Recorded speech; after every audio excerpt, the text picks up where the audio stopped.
जय श्री कृष्ण। स्वधर्म चैनल पर आपका हार्दिक स्वागत है। भगवत गीता के अध्ययन को जारी रखते हुए आगे देखते हैं कि भीष्म पितामह द्वारा शंख बजाने के बाद क्या हुआ।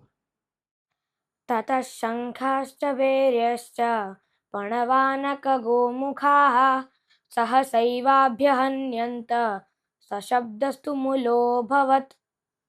ततः श्वेतैर्हयैर्युक्ते महती स्यन्दने स्थितौ माधवः पाण्डवश्चैव दिव्यौ शङ्खौ प्रदध्मतुः।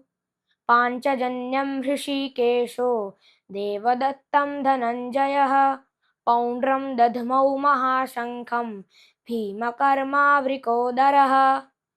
अनन्तविजयं राजा कुन्तीपुत्रो युधिष्ठिरः नकुलः सहदेवश्च सुघोषमणिपुष्पकौ।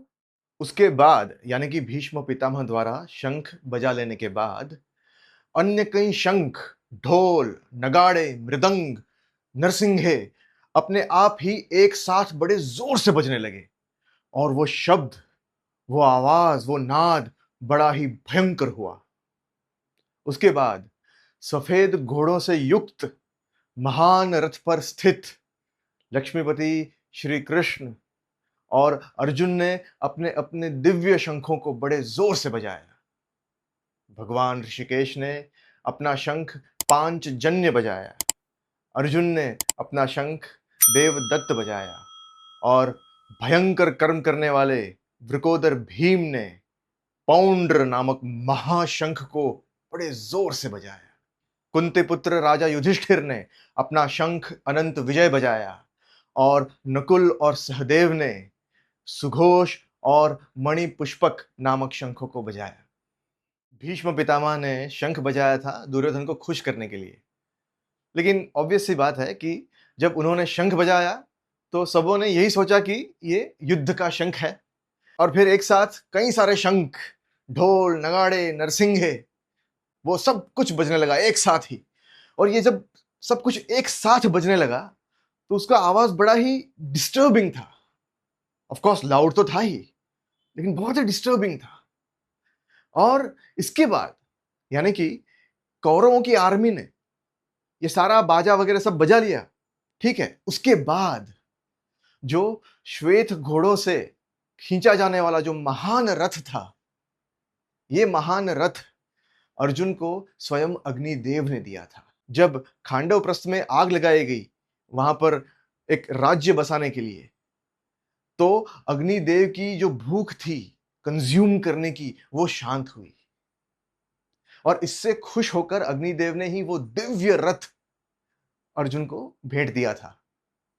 ये दिव्य रथ इतना बड़ा था कि इसमें कहते हैं कि 9 या 10 बैलगाड़ियों जितना सामान आ सकता था। और इतना बड़ा था इसीलिए उसको 4 घोड़े लगते थे खींचने के लिए, एक घोड़े का काम नहीं था। और इसीलिए संजय ने इसे महान रथ कहा, क्योंकि अर्जुन जैसा रथ किसी के पास नहीं था। और इस महान रथ पर कौन स्थित है?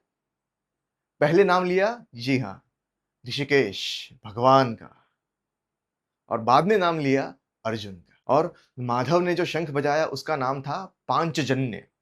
पंचजन नाम का एक राक्षस था, दैत्य था, जिसका वध भगवान ने कर दिया था और उसका आकार शंख जैसा था, या यूं कहें कि वो शंख का रूप ले लेता था।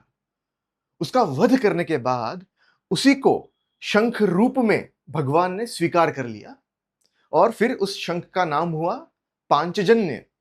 पंचजन से आया हुआ पांचजन्य। तो भगवान का ये शंख बड़ा ही दिव्य है। और पांडवों की ओर से यानी कि धर्म की ओर से सबसे पहला शंख किसने बजाया? ऑफ कोर्स भगवान ने। पंचजन क्या था? दैत्य था। ये बहुत ही सूक्ष्म बात है और ध्यान देकर सुनने वाली बात है कि एक दैत्य को शंख बनाकर अपने पास रख लिया, यानी कि अज्ञान को, अधर्म को, असुर को अपने पास रख लिया। और जैसे ही वो भगवान के हाथ में आ गया तो अज्ञान, असुर, असभ्यता, अधर्म ये भी धर्म के कार्य का एक साधन बन गया। क्योंकि भगवान ने जब उस शंख को बजाया तो किस लिए बजाया? युद्ध के लिए। कौन से युद्ध के लिए? धर्म की स्थापना करने वाले युद्ध के लिए। इसलिए वो शंखनाद धर्म की स्थापना का एक यंत्र बन गया, एक साधन बन गया, जो कि क्या था? असुर था, अज्ञान था, अधर्म था।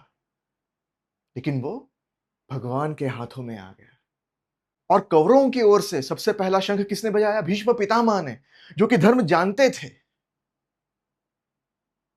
लेकिन अपनी प्रतिज्ञाओं में फंसे हुए थे। इसलिए यह गीता किसके लिए है? जिसके मस्तिष्क में महाभारत चल रहा है, जो धर्म जानता है सही गलत क्या है जानता है, लेकिन फिर भी अपनी इच्छाओं से या अपनी प्रतिज्ञाओं से या किसी ना किसी कारणवश बंधा हुआ है और उससे सही चीज हो नहीं पा रही है। खास उसके लिए यह गीता है। और जब वो अपने आप को कृष्ण को सौंप देता है, भगवान को सौंप देता है, तो धर्म की स्थापना होकर ही रहती है, चाहे फिर वो पूरा का पूरा अधर्मी ही क्यों ना हो। ये बात है।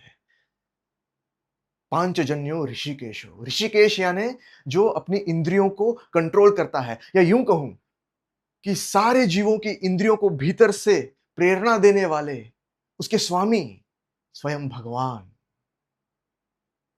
तो जो इंद्रियों के वश में हो जाता है और गलत काम करता है वो असुर है। वैसा ही जो इंद्रियों को कंट्रोल करता है, उन्हें गाइड करता है, उनका स्वामी है, उसके हाथ में आ जाता है तो फिर धर्म हो जाता है। फिर अर्जुन ने अपना शंख बजाया। अर्जुन के शंख का नाम था देवदत्त। यह शंख स्वयं इंद्र ने अर्जुन को दिया हुआ था। जो रथ था वो अग्निदेव ने दिया हुआ था। देवताओं के द्वारा दिए हुए बहुत सारे गिफ्ट्स थे अर्जुन के पास, इसीलिए वो नरों में उत्तम है, नरोत्तम है। और ये तो साक्षात भगवान शिव ने कहा था कि पूरे विश्व में, पूरे ब्रह्मांड में तुमसे उत्तम नर और कोई नहीं है। और इसके बाद भीमकर्मा। भीमकर्मा में भीम का नाम नहीं है। भीमकर्मा यानी भीम कर्म करने वाला, यानी कि भयंकर कर्म करने वाला। जरासंध, हिडिंबासुर, बकासुर, जटासुर, ऐसे ऐसे असुरों को मारने वाला भीम, ऐसे भयंकर भयानक कर्म करने वाला भीम।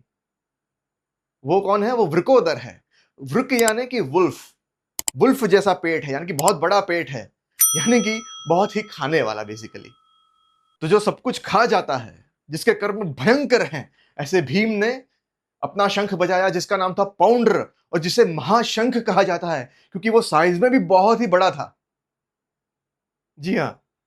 उसके बाद राजा, जी हां, संजय ने कुंती पुत्र युधिष्ठिर को राजा कह के संबोधित किया, क्योंकि वो आधे हस्तिनापुर का, इंद्रप्रस्थ का राजा था। राज्य भले ही अभी उसके पास ना हो, लेकिन वो राजा तो है ही, सम्राट युधिष्ठिर है वो। इसलिए राजा युधिष्ठिर ने अपना शंख अनंत विजय बजाया, और नकुल और सहदेव ने अपने अपने शंख बजाए। नकुल के शंख का नाम था सुघोष, और सहदेव के शंख का नाम था मणिपुष्पक। बहुत ही अच्छा नाम है ये, I really like this name, Manipushpak. तो इसके बाद आगे क्या हुआ, ये हम देखेंगे अगले एपिसोड में। आप सभी से एक विनती है कि प्लीज इस चैनल को लाइक और सब्सक्राइब तो कीजिए ही, लेकिन साथ साथ हाइप भी कीजिए, जिससे कि हमारे चैनल को, भगवत गीता के इन वीडियोस को काफी अच्छी रीच मिलती है। प्लीज। जय श्री कृष्ण।